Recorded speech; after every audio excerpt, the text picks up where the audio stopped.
Hello नमस्कार दोस्तों, मैं डीपी सर, आपका डीपी सिंह राजपूत चैनल पर स्वागत है। आज हम क्लास 12th का 2025 गणित का पेपर सॉल्व कराने जा रहे हैं। कोड नंबर है 324 आई वाई। ठीक है, तो चलते हैं अपने सबसे पहले एमसीक्यू के पास। हमारा पहला एमसीक्यू है बच्चों, ये रहा। प्रत्येक खंड का सही विकल्प चुनकर अपने उत्तर पुस्तिका में लिखिए। यदि पहला है f such that R f x equal to 3 minus x की पावर क्यूब पूरे की पावर 1/3 द्वारा प्रदत्त है, तो एफ ओ एफ एक्स बराबर होगा। ठीक है, इसका राइट आंसर होगा बच्चों सी एक्स। दूसरा है हमारा समुच्चय एन में संबंध आर निम्नवत परिभाषित है। तो रिलेशन दे रखा है x comma y such that x equal to y minus 3 comma y greater than 3। तो इसका कौन सा सही है? इसका ऑप्शन बी राइट आंसर रहेगा। 5,8 बिलोंग्स टू आर। ठीक है, अब चलते हैं अपने तीसरे क्वेश्चन के पास, जो हमारा तीसरा एमसीक्यू है। Integration dx upon 1 plus x square और लिमिट दे रखी है 1 से √3। इसका राइट आंसर होगा डी पाई अपॉन 12। ठीक है, अब चलते हैं अगले एमसीक्यू के पास। अगला एमसीक्यू है हमारा अवकल समीकरण d3y upon dx cube plus d2y upon dx square plus y cos x equal to 0 की कोटि है। तो इसका राइट आंसर है बी 3। ठीक है, अब अगला है हमारा tan इनवर्स √3 माइनस के sec इनवर्स -2 का मान है। तो इसका राइट आंसर होगा बी माइनस पाई अपॉन 3। अब चलते हैं अपने क्वेश्चन नंबर 2 के पास। क्वेश्चन नंबर 2 है हमारा sec इनवर्स माइनस √2 का मुख्य मान ज्ञात कीजिए। ठीक है, तो देखिए इसका आंसर क्या है, ये रहा। sec इनवर्स माइनस √2 का मुख्य मान निकालना है, तो sec का मुख्य मान होता है 0 से पाई। तो sec इनवर्स माइनस, ये sec में कितने पर होता है? 45 माने पाई/4 पर। ठीक है, अब sec से ये माइनस को हटाना होगा, तो हम करेंगे पाई माइनस पाई/4। तो क्या होगा, sec से sec इनवर्स कैंसिल हो जाएगा, तो पाई माइनस पाई/4 बचेगा। 4 और 1 का एलसीएम 4 हो गया, इसकी इसमें मल्टीप्लाई, इसकी इसमें मल्टीप्लाई, तो 4 पाई माइनस पाई, इसमें से माइनस करेंगे 4 पाई में से 1 पाई, तो 3 पाई अपॉन 4 राइट आंसर होगा। अब हमारा दूसरा क्वेश्चन होगा, दूसरा क्वेश्चन है क्या फलन एफ एक्स एक्स प्लस 5 और दूसरा है एक्स माइनस 5। ये एक्स प्लस 5 जब है यदि एक्स लेस देन इक्वल 1 है, और एक्स माइनस 5 जब है जब एक्स ग्रेटर देन 1 है। तो पूछ रहा है एक्स बराबर 1 पर सतत है, बताना है या नहीं। तो देखते हैं अपने क्वेश्चन को, यहाँ देखेंगे एफ एक्स दे रखा है एक्स प्लस 5 यदि एक्स लेस देन इक्वल 1 है, और एक्स माइनस 2 यदि एक्स ग्रेटर देन 1 है। तो एक्स बराबर 1 पर हमें सतत चेक करना है, तो इसके लिए लेफ्ट हैंड लिमिट लेंगे। लेफ्ट हैंड लिमिट होता है x tends to 1 minus f x. तो इसका मतलब 1 माइनस का मतलब 1 से छोटा फलन। तो 1 से छोटा फलन क्या है हमारा? x plus 5। तो limit x tends to 1 minus x plus 5। तो यहाँ पे हम x की वैल्यू 1 रख देंगे। 1 प्लस 5 इक्वल टू क्या हो जाएगा? 6। अब हम निकालेंगे क्या? Right hand limit. तो limit x tends to 1 plus, इसमें 1 प्लस करते हैं, और F x equal to limit x tends to 1 plus. 1 plus का मतलब होता है कि 1 से बड़ा। तो 1 से बड़ा कौन सा फलन है? x बड़ा है 1 से, तो ये वाला फलन लेंगे x माइनस 2। तो लिख दिया हमने x माइनस 2। तो x की वैल्यू क्या है? 1, यहाँ 1 रखेंगे। 1 माइनस 2, तो क्या बचा? -1। तो आप देख रहे हो लेफ्ट हैंड लिमिट है वो 6 आई है, और राइट हैंड लिमिट -1 आई है, जो कि बराबर नहीं है। अतः x बराबर 1 पर फलन सतत नहीं है। अब चलते हैं अपने दूसरे क्वेश्चन के पास। हमारा दूसरा क्वेश्चन क्या कह रहा है, ये रहा दूसरा क्वेश्चन। दूसरा क्वेश्चन है उसके अगला, कह रहा है अवकल समीकरण d2y अपॉन dx को plus dy upon dx plus y dot sine x equal to 0 की कोटि एवं घात बताइए। तो देखेंगे भाई इसका, देखो ये रहा हमारा। तो इसमें यहाँ पे 2 बार डिफरेंशियल हो रहा है, यहाँ पे 1 बार डिफरेंशियल हो रहा है, और यहाँ पे y है। तो सबसे ज्यादा डिफरेंशियल कहाँ हो रहा है? यहाँ पे। तो उसको कोटि कितनी हो गई? 2। अब इसी की जो घात बनाएंगी वही हमारी घात कहलाएगी। ठीक है, अधिकतम डिफरेंशिएशन की जो घात होती है, पावर होती है, वो घात कहलाती है। ठीक है, अब चलते हैं अगले क्वेश्चन के पास।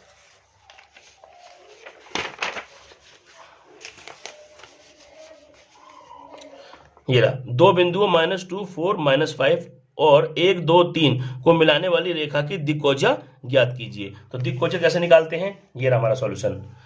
ए पॉइंट दे दिया है, बी पॉइंट दे दिया है, x1 y1 z1 और x2 y2 z2। सबसे पहले ए बी के बीच की डिस्टेंस निकालेंगे, x2 माइनस x1 का square plus y2 minus y1 का square plus z2 minus z1 का स्क्वायर। इनमें वैल्यू पुट कर दी, वैल्यू पुट करने के बाद 3 का स्क्वायर, ये 4 में से 2 का माइनस 2 का स्क्वायर, 5 और 3 8 का स्क्वायर, 3 का स्क्वायर 9, 2 का स्क्वायर 4, 8 का स्क्वायर 64। इनको ऐड कर दिया तो कितना आ गया 77। तो दिक्कोजिया पहली होती है L, उसका फॉर्मूला है x2 minus x1 upon A B. तो x2 कितना हमारा, x2 यहाँ से देखेंगे 1 है और ये रहा, और हमारा x1 कितना है माइनस, और माइनस माइनस प्लस 2 हो जाएगा। तो 3 अपॉन ए बी का मान तुमने डाल दिया, 3 अपॉन अंडर रूट में 77 हो गया। अब m कैसे करेंगे, y2 minus y1 upon A B. तो y2 कितना है हमारा 2 और y1 कितना है 4, तो 2 माइनस 4 हो गया अपॉन अंडर रूट में 77। तो कितना माइनस करेंगे, तो माइनस के 2 अपॉन अंडर रूट 77 हो गया। अब हमें निकालेंगे n निकालेंगे, तो n के लिए हमारा फॉर्मूला क्या होता है, z2 minus z1 upon A B. तो z2 कितना है हमारा 3 और ये है माइनस 5। तो क्या कर देंगे 3 माइनस और एक माइनस और आएगा तो प्लस 5 हो जाएगा ये। तो 8 अपॉन अंडर रूट में 77। अब चलते हैं अगले क्वेश्चन के पास। अगला क्वेश्चन है, यदि पी ए दे रखा है हमें इतना, पी बी दे रखा है इतना, और पी ए अपॉन बी का मान ज्ञात कीजिए, और कह रखा है ए तथा बी स्वतंत्र घटनाएं हैं। तो देखिए भाई, हमें पी ए दे दिया और पी बी दे दिया, और प्रायिकता ए अपॉन बी वो पूछ रहा है, ए तथा बी स्वतंत्र घटनाएं हैं। स्वतंत्र घटनाएं हैं तो बच्चों प्रायिकता ए अपॉन बी का फॉर्मूला होता है प्रायिकता ए इंटरसेक्शन बी अपॉन प्रायिकता बी। यदि ए और बी स्वतंत्र घटनाएं हैं तो इसका फॉर्मूला खुल जाता है P A multiply P B, और नीचे क्या लिखा है पी बी। तो पी बी से पी बी कटा तो क्या बचा पी ए, और पी ए का मान कितना है यहाँ से 0.3। ये हमारा राइट आंसर हो गया। अब हम चलते हैं अगले क्वेश्चन के पास।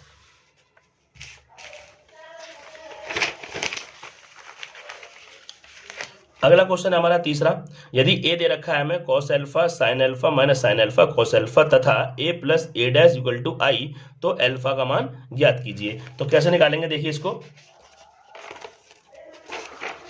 ये रहा। तो देखो a दे दिया हमें ये, और a plus A dash equal to 1 दे रखा है। a का मान डाल दिया, a डैश का मतलब होता है इस रो को कॉलम बना दो और इस वाली रो को अगला कॉलम बना दो, ठीक है ना। रो को कॉलमों में और कॉलम को रो बनाने से वो डैश निकल जाता है ना। आई की वैल्यू हमें पता है 1001 होता है।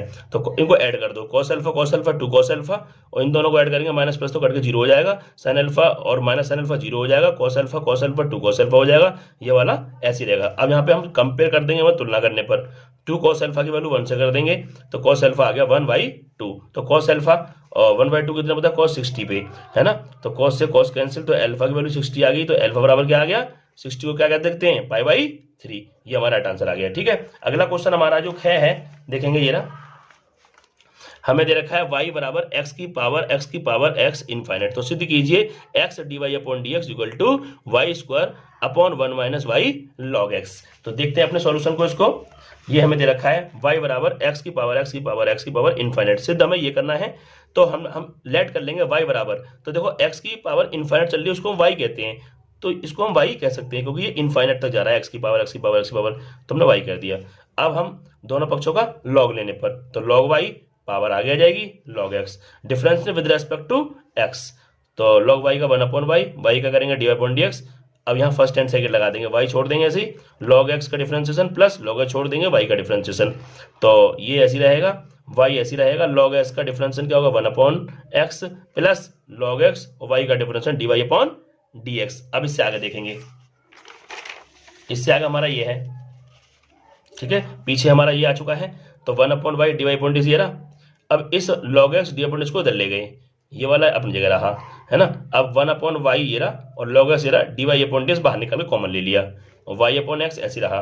इसकी y और 1 का एलसीएम y हो गया, इसकी इसमें करेंगे 1 और इसकी इसमें करेंगे y log x, dy/dx ऐसे रहेगा और y/x ऐसे रहेगा। dy/dx को नहीं छोड़ दिया, y/x नहीं छोड़ दिया, ये वाला नंबर मल्टीप्लाई में है, तो इधर जाके क्या हो जाएगा उल्टा हो जाएगा, y ऊपर पहुंच जाएगा, ये नीचे पहुंच जाएगा। लेकिन हमें जो x है ना, ये वाली यहाँ नहीं चाहिए, हमें x चाहिए थी यहाँ पे, तो हम इस x को यहाँ ले गए dy/dx, तो y और y क्या हो गया y स्क्वायर, और नीचे क्या बचा 1 माइनस log x। यही हमें प्रूफ करना था। अब चलते हैं अगले क्वेश्चन के पास। अगला क्वेश्चन हमारा है, देखिए ये रहा, हमें रेखाएं दे रखी हैं x plus 3/3 equal to y minus 1/5 equal to z plus 3/4, और दूसरी रेखा दे रखी है x plus 1/1 y minus 4/1 z minus 5/2 के मध्य कोण ज्ञात कीजिए। हमें क्या निकालना है, बीच का कोण निकालना है। तो देखें कैसे निकालेंगे, तो हमने दोनों लाइनें लिख दी, तो ये a1 है, ये b1 है, ये c1 है, ये लिख दिए, a2 b2 c2 ये लिख दिए।